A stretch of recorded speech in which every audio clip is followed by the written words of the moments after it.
Sammy Keeling here at weatherweb.net on Wednesday, the 1st of April. Thanks again for watching. Wow, it's April already. Time to take a quick look back at March. This is data going up to the 30th of March, provided by the Met Office website, which is what we're just looking at the moment. And this is Central England temperature, showing a March value here up to the 30th of 6.4 degrees, putting it 0.8 degrees Celsius above the mean. So it has been a slightly milder than normal month despite that cold end. What about rainfall? Well, rainfall, not that one, that's it. Rainfall looked something like this through March. This is for England and Wales, just 66% of the normal rainfall up to the 30th of March. And that really is a bit of a surprise, isn't it, given the wetter end to the month that we've had. But the totals just weren't there. Compare that to Scotland, where we've been seeing higher totals, and you see here that rainfall is running at 108%, so a wetter month across Scotland as predicted, I hasten to add. And then Northern Ireland totals looking like this, around about normal, hovering around the 93% up to the 30th of March. So again, it was the north and the west that were wetter, the east and the south of the country that appeared to have been drier during the month of March. And interestingly, that's the spring rainfall from 1766 until 2015. And it's just interesting to note the general trend here, look, which has been downwards for springtime rainfall since around 1990. So there's been a general trend towards lower rainfall amounts overall through the spring. So it'll be interesting to see if that trend continues, especially given the prediction from Hugo van den Hul's data, which suggests this for April, May and June. As a 500 millibar height anomaly look, what it's doing is it's trying to build higher than normal heights towards the north. It puts lower than normal heights in the Atlantic and keeps a trough out towards the east of the UK, so through here. Unfortunately, the UK is split in two by this, but effectively what we find is that trough feature out in the Atlantic down here is a cut-off feature, and then we find the ridge building from that high through the UK, tending towards a cooler east to northeasterly flow, but of course bringing cooler conditions overall.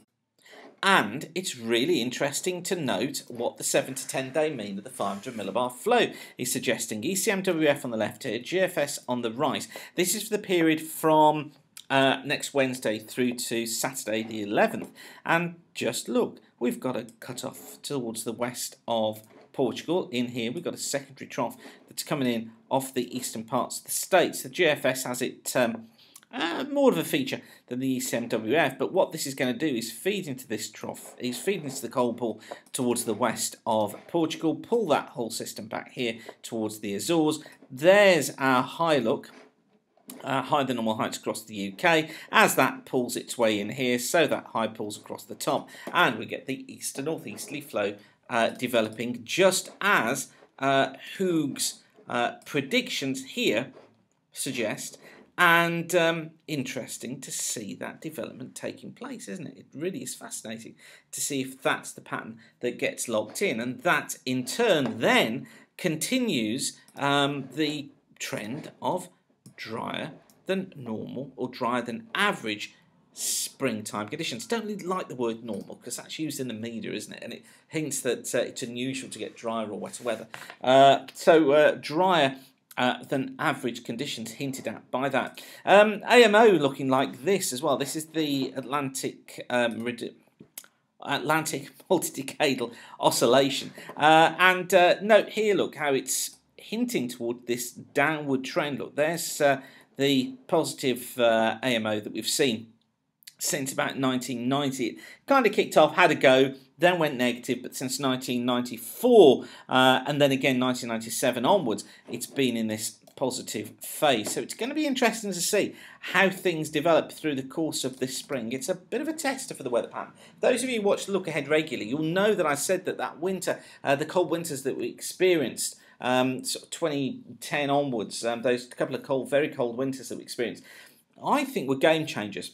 And I think it was the weather signalling. It was trying to do something else and get into a different mode. And it'll just be interesting to see how this AMO develops now over the next year or two, and particularly to see what happens with spring. Now, as far as the prediction goes, as far as the forecast is concerned, we've just seen the 7 to 10 day means the flow, the back end of next week, showing the higher than normal heights across the UK. So, you know, this idea of higher pressure building in is certainly one that's in there. How long will it last though? That's the question. CFS forecast at the moment looking like this. Of course, we get the JMA update tomorrow, but the CFS for now looks like this, with that ridge building in during the course of this week. So this is taking us up to the 7th of April. Week 2 conditions looking like this. Well, look, higher than normal heights across the country, trough down here in the Atlantic, but essentially it's dry with those higher than normal heights. I'm emphasising here, and I have been to people who've been calling all morning, just trying to tell them, look, we're not looking at high pressure here bringing loads of sunshine and lots of dry conditions. What we're looking at is high pressure probably bringing a fair amount of cloud. And then into week 3, it gets rid of the higher than normal heights off towards the east, has a trough of sorts through the UK, a battle trying to get going to try and get some more unsettled conditions in. I think it probably will be unsettled. Unsettled, probably too strong a word. I think mixed sums up conditions best of all from about the 15th or 16th onwards.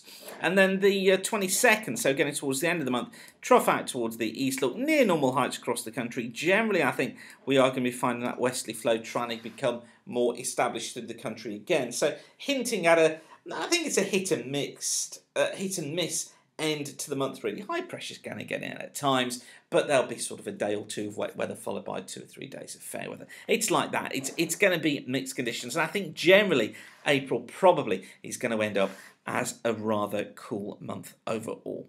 So, I'll leave you with that for now, but thanks again for watching. Whatever you do, have a great day. Don't forget, if you need a forecast for the next few days, then check out our fast forecast. But whatever you're doing, have a great day. Thanks again for watching, and keep the sun shining. Bye for now.